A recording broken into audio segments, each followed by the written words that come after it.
Hi everyone, welcome to the second part of our discussion on derivatives using power rule. So we're going to go ahead and jump right into problem number 11. So given this function y equals say 2x plus 3 times e to the 2x. Okay, so using the product rule, it says that get u prime multiplied by v plus u times v prime. Okay, so let's identify which one is our u and the other one is our v. Okay, so the formula suggests that we get the derivative of the first function, which is the u, and its derivative is 2. Okay, and then multiplied by the v, which is the second function, e to the 2x. So we're going to keep it the same. We're going to leave it alone. Okay, now the second part of this formula is switching. Okay, switching the u and v in terms of which one you get the derivative. Now, the u means you copy the 2x plus 3, leave it alone, okay? And then get the derivative of the v, which is e to the 2x, and then times the derivative of the 2x, which is 2, okay? So our y prime is 2e to the 2x plus, we can multiply this 2 and 2x plus 3, or we can just leave the 2 outside the 2x plus 3, and then e to the 2x, okay? Or we can also factor out the 2e to the 2x. So if you factor out the 2e to the 2x, then we'll have 1 plus 2x plus 3, okay? Or 2e to the 2x. So we can combine this 1 and 3. You got 2x plus 4. Better still, we can factor out again the 2. So that makes 2 times 2, 4e to the 2x, and then x plus 2, okay? So that will be our final answer. Now suppose number 12 we have x to the 7 e to the x. Okay, so again we have these two functions here, our u and v. Y prime is again u prime v plus u times v prime. So y prime equals u prime, which is the derivative of u. The derivative of x to the 7 by power rule is 7x to the 6 multiplied by v, which is e to the x, plus u dot x to the 7 times the derivative of v, which is e to the x. Okay, so our y prime is 7x to the 6 e to the x plus x to the 7 e to the x. Or you can factor out the common, which is x to the 6 e to the x. Okay, so if you factor out x to the 6 e to the x, then we have this quantity 7 plus x. Okay, so there you go. That's our number 12. Okay, let's look at number 13 problem. Say, what if we have x raised to rational exponent 7/4 times e to the negative 5x? Okay, so again, this is your u and this is your v. Y prime equals u prime times v plus u times v prime. Okay, so y prime is u prime, derivative of u is 7/4 x raised to 7/4 minus 1. 7/4 minus 4/4 is going to be 3/4. Okay, multiplied by v, which is that e to the negative 5x plus u, the x to the 7/4, multiplied by the derivative of v, which is e to the negative 5x, multiplied by the derivative of this exponent, which is negative 5. Okay, so let's clean this up. This is 7/4 x to the 3/4 e to the negative 5x negative 5, okay, times this positive x to the 7/4 is negative 5, x to the 7/4 e to the negative 5x. Okay, so all that's left is factoring out whatever's common, okay, between these two. So the common factor is, you can factor out e to the negative 5x. Okay, factor out, sorry, e to the 5x, sorry about that, e to the 5x. What else is common here? Okay, so also the x to the 3/4 is common. Okay, so we can also factor that x to the 3/4. So what we have right now inside the quantity is 7/4, and then minus 5x. So 7/4 um, divided by x to the 3/4. So you subtract the exponent. It's going to be 4/4 or 1. So it's just going to be negative 5x. Okay. So this is our final answer.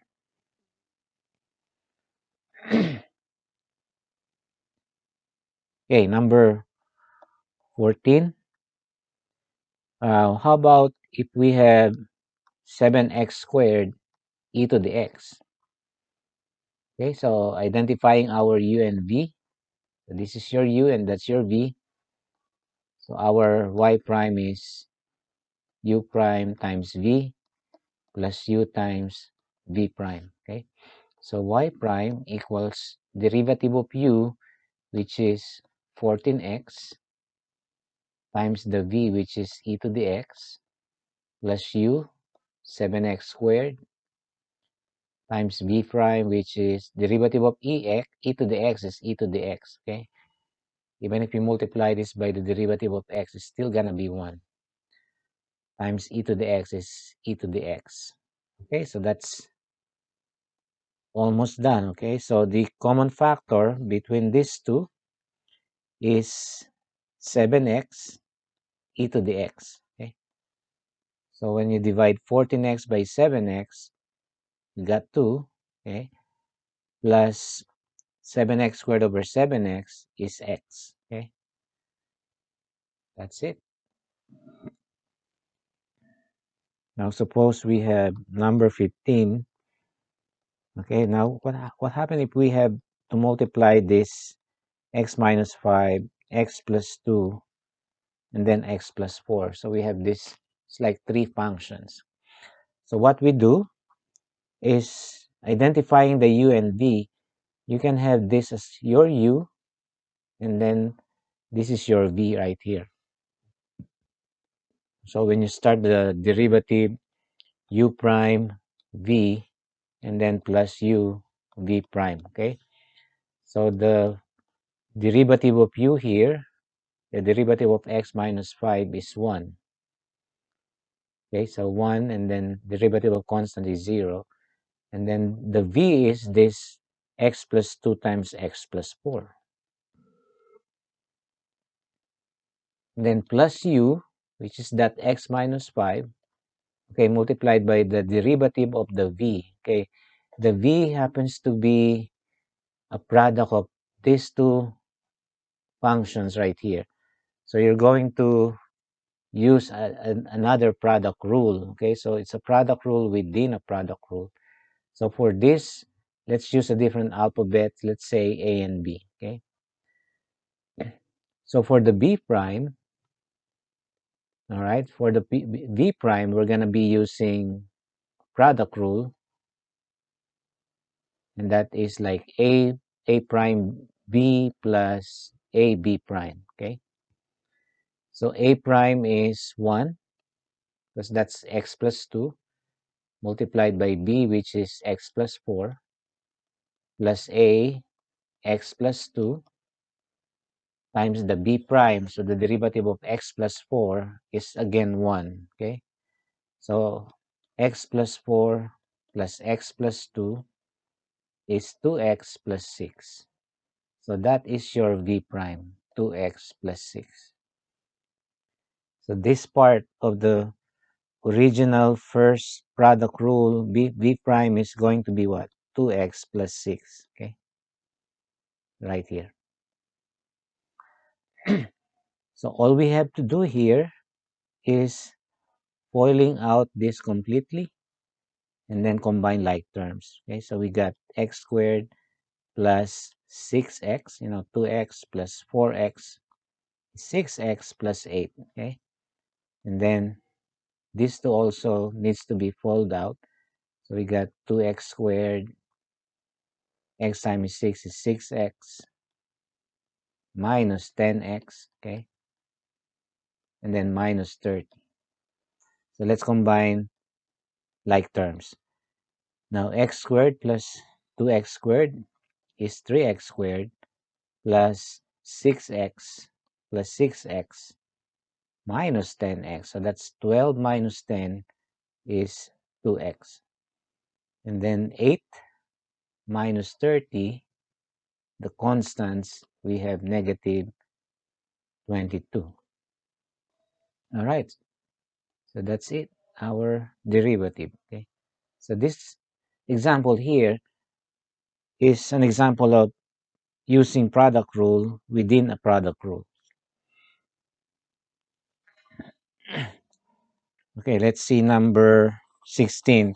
So for number 16, let's say we have this trig function 9 cosine x, okay? So what is the derivative? If this is a constant, we just have to bring it down and then get the derivative of cosine x, which is negative sine x. And that's it, okay?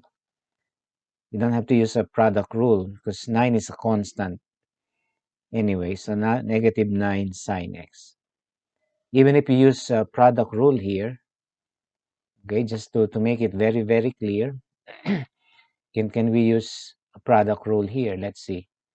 If you assign this to be your u and this is your v, so for y prime, u prime times v plus u v prime.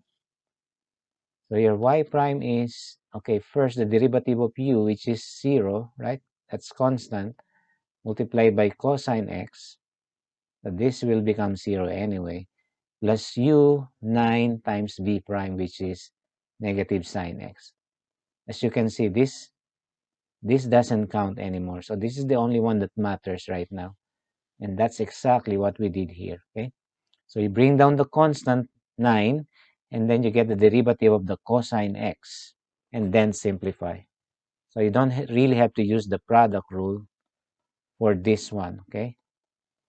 Although you may still use it, but it's going to be a little longer. So remember that if it's constant in front of your trig function, just go ahead and bring it down, okay? So for number 17, what if it's 9 with an x and then cosine x? So if you have an x next to 9, then this really requires product rule. So this is your u, that's the v. You really have to use the product rule for this type, okay? So your y prime equals u prime times v plus u times v prime. So y prime equals what? U prime is 9, that's the derivative of 9x, times the v, which is cosine x, plus u, 9x, times v prime, which is derivative of cosine, is negative sine x.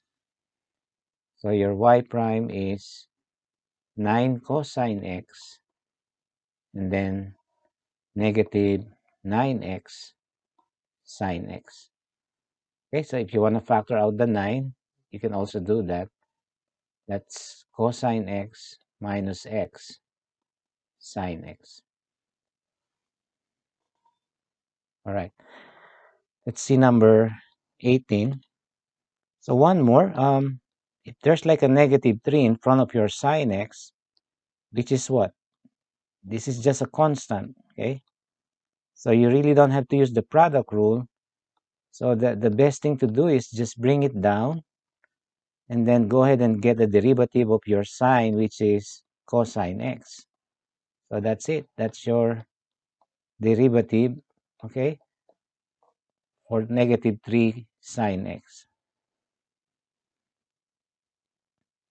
So for number 19, if I write down the x next to negative 3 sine x, again, you really have to use a product rule because that's going to be your u and this is the v.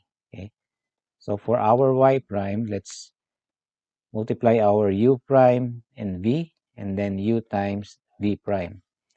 So y prime is derivative of u, which is negative 3 times sine x, our v, plus u, which is negative 3x, times v prime, derivative of sine is cosine x. And that's it, okay? Negative 3 sine x, and then minus 3x cosine x. Factoring out the negative 3, you got sine x plus x cosine x.